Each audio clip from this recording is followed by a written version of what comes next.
Before we get started, YouTube analytics shows that only 40% of my viewers are subscribed to the channel. Subscribing is free and helps me out immensely, so please know it's very appreciated. I hope you enjoy the video. When I was young, I often spent the summer at my grandparents' farm, like I'm sure many other kids do. And as far as I can recall, the barn was always in the exact same shape. The large red wooden building with the melting paint stood steadily near the tree line, and the bull was also there. One of the first and only rules my grandpa had me memorize was never go near the barn. He said that Frederick the bull was living in there and he is really mean, so I should avoid that place. And sure enough, I often heard the bull stomping around and huffing in the building. I remember when I was around 6 or 7, I started gaining courage, and after my grandfather still refusing to show me Frederick, I wanted to see him for myself, so I crept closer to the barn. There was a relatively large hole in one of the planks, and my goal was to peek through it. However, before I could get close enough, something moved in the shadows on the inside, and I became the one being observed. A large, yellow eye appeared, its pupil constricting in the sunlight, and then something heavy hit the planks. Then again. A loud hissing followed, and I ran back to the house crying. I wasn't a particularly brave child. It was around 2 or 3 years later when my grandpa got a new bull. It was very young and had to be hand-fed because its mother refused it. I think my grandfather's original plan was to raise it up, breed it with his cows, and then send it to a slaughterhouse. But because of being raised by humans, this bull became such a sweet and playful animal that no one would have had the heart to kill him. It was a surreal sight when I ran out from the house, and this gigantic black bull with huge horns was speeding towards me, bouncing like a playful puppy. Despite his size, Otis was very gentle and never harmed me when we played, despite the fact that one flick of his horns could have costed me my eye, or much more. And yes, I got to name him. I was 10 years old, so you don't need to judge me. Life was great for a time. I spent 1 month of the summer at my grandparents' farm, exploring the large house and all the old trophies that remained from the hunting days of my grandpa. My grandmother baked cookies and read me bedtime stories, and during the day I could always go outside to play with Otis. I completely forgot about the old bull in the barn, but he was still there, stomping around, huffing, and sometimes charging the walls of his prison. I noticed that neither Otis or the cows liked going near the barn, and when I asked, my grandfather told me that old Frederick wasn't the best behaved even with his own kind. I left it at that and didn't really investigate any further. I mean, I knew what a good bull was like now, so why would I care about the old one with anger issues? As I grew older, my visits to the farm got shorter, at first reducing to 1 week of the summer from 2 or 3 and then only weekends. I still loved my grandparents and the calmness of the countryside, but I started growing up. I wanted to hang out with my friends and eventually girls. My elders didn't really have a place in this fast-phased new life. I was around 16 when my grandmother died. She had been fighting cancer for months before it won over the old body. It was a foggy autumn day when we attended the funeral. Sadly, things only went downhill from there for my grandfather. He loved Grandma to death, and after 60 years of marriage, everyone silently assumed that he would soon follow her. But somehow he managed to beat the odds, although it didn't do him any favor. He was now alone in the large house, only the plastic eyes of the stuffed animals following him. After my grandmother's death, my grandfather started selling her stuff, and eventually more and more things. He got rid of many of his trophies, and eventually he even let go of his cows, as he started feeling his age, becoming weaker by the day. At last, only Otis and the old bull remained. Everyone understood why he didn't sell Otis, since all the family loved him. But his refusal to get rid of Frederick was unexplainable. That bull was visibly a burden to him, and yet he didn't even let anyone else take care of it. He tolerates me, but I don't want any of you to end up on his horns. This was his response to all the offers to take care of Frederick. Some years passed, and after being alone for so long, my grandfather's health suddenly started going downhill really fast, which made everyone shut up about the bull. Most of the family forgot about it, and since the barn became quiet, everyone assumed my grandfather forgot to feed him and he starved to death. But since Grandpa still refused to let anyone near him, we just left it as it is. This went on for some time until one day my phone rang while I was preparing for an exam at my university. It was my father. Some small talk followed before eventually he got to the subject. "So how much free time you got?" "Well, my afternoons are usually free. Why do you ask?" "You know, Grandpa got a bit worse in the last few weeks and I was thinking, could you go visit him sometimes and help out at the farm? You know, you are the closest to him, so it wouldn't be as long of a commute for you." I almost said no. At the time, I had enough of my father never wanting to take responsibility. He always asked someone else to do things for him. They were usually small things like asking Mom to fill up the car or sending me or my sister to walk the dog. But eventually he started to ask bigger favors, like taking Mom home from the hospital after a minor surgery, and it was becoming too much for me. But then I remembered the summers of my childhood. The memories came flooding in. Grandpa lifting me up to pet a cow through the fence, us going to the near creek in the forest to fish, me running around in the yard, Otis playfully charging after me while he watched us from the porch, smiling. This was not the moment to teach Dad a lesson by protesting. He probably wouldn't have understood it anyway. "Of course, I'll do it. Thank you so much. Call if anything happens." "Okay, bye." And so the next day, after my lectures ended, I went to visit my grandfather. The farm stood pretty far away from everything, so it was already late in the afternoon when my old motorcycle's tires tore into the dirt of the muddy driveway. As I got off the Honda, I heard the sound of galloping hooves and happy moos as Otis ran out from his shed to greet me. "Hi, big boy, I missed you too. Who let you out?" I asked as I scratched his head. Otis wasn't in a talkative mood, so I didn't get my answer. But he happily followed me to the house before he retreated to his shed. The first thing I noticed after stepping inside was the smell. The house smelled old and ill, and also the hall was dark. Usually the whole house was bright, but as I looked around, I noticed that all the curtains were drawn. After letting some light in, I walked upstairs. I noticed that even though Grandpa sold most of his trophies, the house was still filled with the remaining few. A stuffed black bear standing on its hind legs in the hall, which was the first thing to greet whoever entered the house. A lion trophy in the living room, a buffalo, a moose, and some sort of gazelle hanging above the stairs. A jaguar skin rug upstairs. When I was young, these things filled me with awe, but as I grew older, I found them more and more disgusting.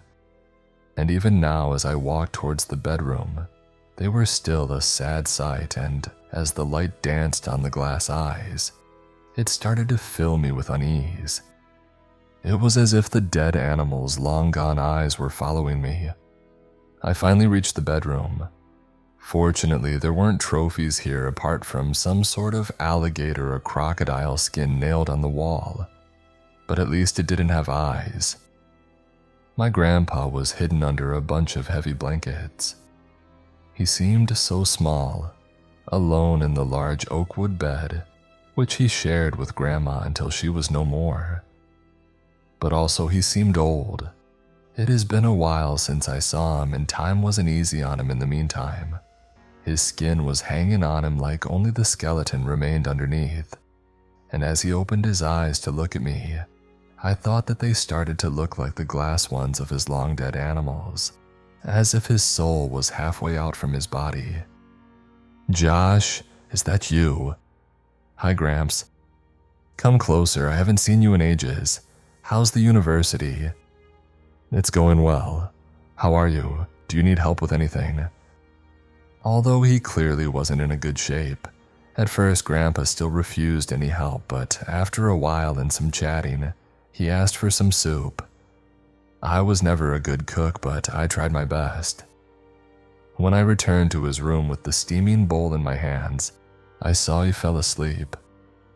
I left the bowl on the nightstand and went on to do some chores around the house, and then cleaned Otis's shed and gave him some fresh hay.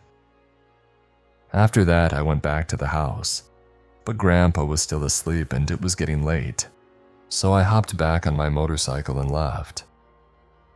After the first visit, I set a routine of visiting every third day. These visits usually went pretty similar to the first, until about 2 months later something was off. As I rolled up to the driveway, Otis didn't come to greet me. I hopped off my bike and ran to the house. Otis was waiting in front of the door, shaking his head and huffing. He turned towards me in a weirdly aggressive way, which I never seen before, but luckily after recognizing me, he went back to his usual friendly self. As soon as I got past the bull, I tore the door open and ran upstairs. Grandpa was in his usual spot, but he was sitting up in the bed laying his back on a pillow. I didn't think it was possible for him to get any worse, but now I saw that I was wrong. If he looked like a zombie before, now he was a skeleton. His head turned towards me as I entered the room. "Josh, you came again. No one else cared about me, but you did. Come here, son, keep me company." Have you ever seen a leaf in fall just before detaching from the branch and descending to the ground? It comes with a feeling of inevitability. You won't be able to make that leaf stay on the tree. That was how it felt, looking into his whitening eyes, holding his dry, shrunken hands, and listening to him telling me things about his life. How he met Grandma, who was as beautiful as the sunset over the sea. How they bought their first home and raised their children. His hunting trips, the farm, the cows and the bulls he raised over the years. How they grew old together with Grandma and how he cried over her deathbed when cancer took her. How happy he felt when I was born. And then after some time, silence. The leaf fell from the tree. I can't really recall what happened after this exactly, but somehow I managed to call the hospital, my parents, and write to my friends at the university that I probably won't be in at all next week. The following morning, I was sitting in the kitchen eating a sandwich, while I didn't really know what to do. The ambulance car took the body sometime at noon, but it was clear to everyone that my grandfather isn't going anywhere but the cemetery. My parents said they are coming as soon as possible. I was left to organize the remaining belongings. I spent nearly the whole day tossing the trophies into a pile in the living room before I got to the bedroom. As I was trying to take the gator skin off of the wall, I noticed something on the nightstand. It was an old little leather-bound book. I don't remember when Grandpa got his diary, but he had it with him most of the time. When I asked about it, he often said that he has his hunting stories written in it, and he's trying to make a book out of them. When I got older, he said he was collecting memories. I sat on the bed and opened the diary. At first, it really was mostly hunting stories. They honestly became kind of boring after like the third one, so I jumped ahead. The second half of the diary was much messier. There were just little memories like Grandma's smile one morning, and also stuff like to-do lists. As I was reading, a picture fell out from the book. I picked it up from the floor. On the pic, I saw Grandpa, much younger, standing over some scaly thing with a gun in his hand. Probably the crock on the wall, I thought. I tried to find where the picture fell out from, and as I was looking, I found another thing tucked between the pages. It was an old newspaper page. A new dinosaur named Carnotaurus was found in Argentina with a nearly complete fossil, read the lead article. I smirked. Like nearly all young boys, I was fascinated with dinos when I was small, and knowing this, Grandpa often bought me little plastic toys and stuff like that. He probably wanted to show this to me as well, but then forgot about it. I spent some more time reading the diary until I heard a loud moo from outside, which made me realize I completely forgot about Otis the whole day. As I rolled in the last bale of hay into his shed, a sound caught my ear. It was coming from the barn. I thought it was probably just the wind or a rat, but I got curious. What things are left there? And what happened with the old bull? After it died, did anyone care enough to remove the body? As I got closer to the barn, I realized I didn't have the key for the door, and I also didn't know where it was, so my only option was the gate. It was simple. Opened by lifting a plank, and it led directly to the open part where the bull lived. I turned on my phone's flashlight to see better in the dusk, and then made one of the biggest mistakes of my life. The gate was extremely heavy, but I figured it needed to keep in an animal weighing around a ton, so it was kinda logical. As I pushed it open, the first thing that hit me was the smell of rotting flesh. Great. So nobody took care of that poor animal, I thought. And then my light illuminated something in the corner. A large, scaly body started moving, while two yellow eyes stared at me. The creature stood up and I realized its size. It was big, nearly twice as tall as me. It started sniffing the air and let out a loud hiss. That was the moment I turned and started running towards the house. After a few moments, I heard heavy footsteps behind me, approaching quickly, way too quickly. I started zigzagging, and then I slipped on the wet grass, nearly reaching the house. I got up and started running at the same time. The beast bit the air behind me. I started gaining speed, but I knew it won't be enough.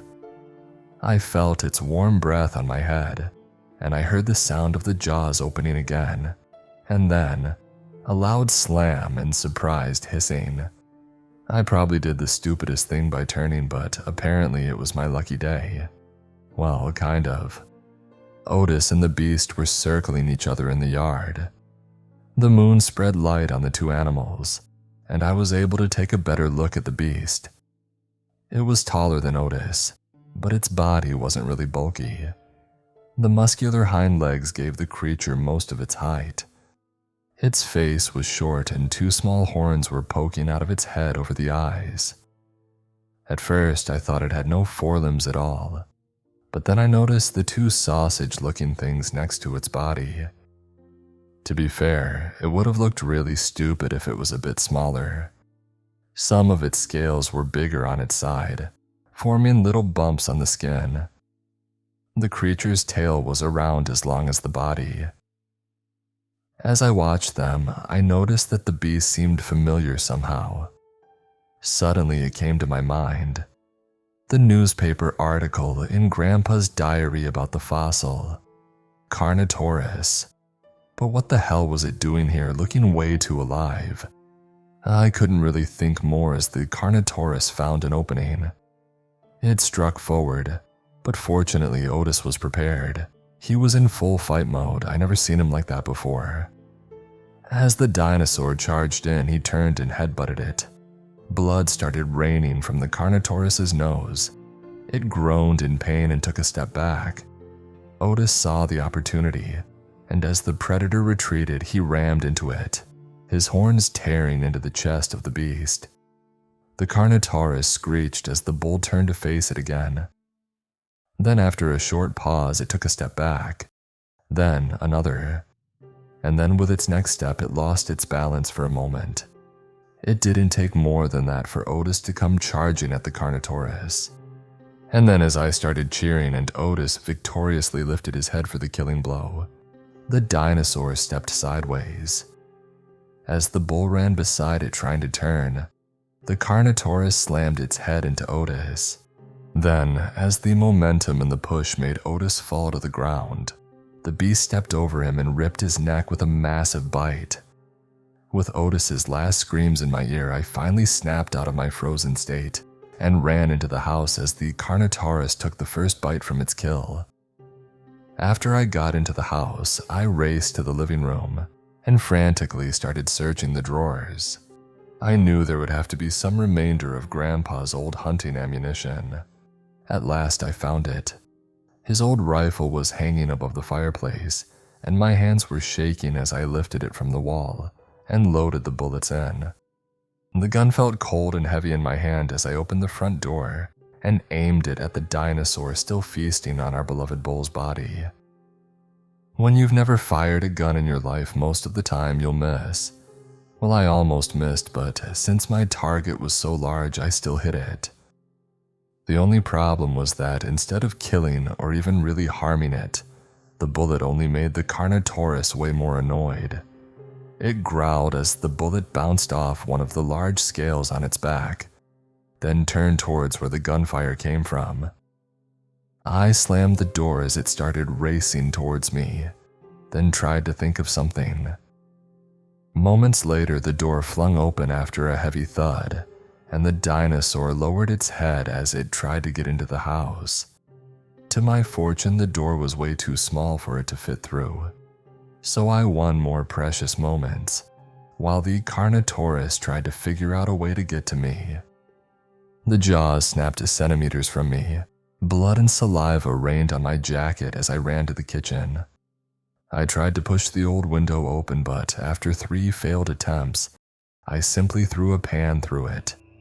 Then I climbed out and ran to my motorcycle, which was parked on the driveway. Relief filled me as the engine came to life, but moments later I heard heavy footsteps approaching. There was no time to think. I couldn't turn around as the Carnotaurus was coming from my left side. I simply started racing towards the forest. For some time I thought that I escaped. The sound of the footsteps faded in the roaring of the engine. There's no way an animal this size can keep up with me. I turned as I reached the forest so I could keep staying in parallel with the tree line and wouldn't end up running into a tree. Then, just for good measure, I looked into the mirror. The Carnotaurus was only a few meters behind me. Its jaws were slightly open, as its massive hind legs carried the agile body at such a speed that shouldn't have been possible. The beast was now silent, only focusing on its prey. I tried to gain speed, but the mud and grass slowed me down too much. I soon heard the footsteps and the panting of the dinosaur clearly behind me, getting closer and closer. And then the bike shook under me and I flew into the woods. The last thing I heard was a victorious growl. I don't know what happened after this. I hit my head on a branch and only woke up an hour later, deep into the night. My bike was torn into shreds. This is probably what saved me. The only explanation I got is that I flew so quickly into the woods that somehow the Carnotaurus didn't notice it in the dark and assumed it got everything. Now I'm back in the house. The body of Otis is mostly gone. I didn't see any sign of the dinosaur since, but sometimes deep rumbling calls are echoing from the depths of the forest. Calls which I now realized were part of my childhood. Only back then they were coming from the barn late in the nights while I was shivering under my blankets. I don't know how I'll be able to convince anyone this is real. I checked the barn. Nothing apart from huge chunks of rotting meat on the floor. Grandpa's diary. Not a single mention apart from that article and maybe the photo. I can't call the police or any other organization I know of. There aren't any visible tracks left after the battle, just the marks from my bike's wheels tearing up the mud. I guess I'll have to go and hunt down a dinosaur now,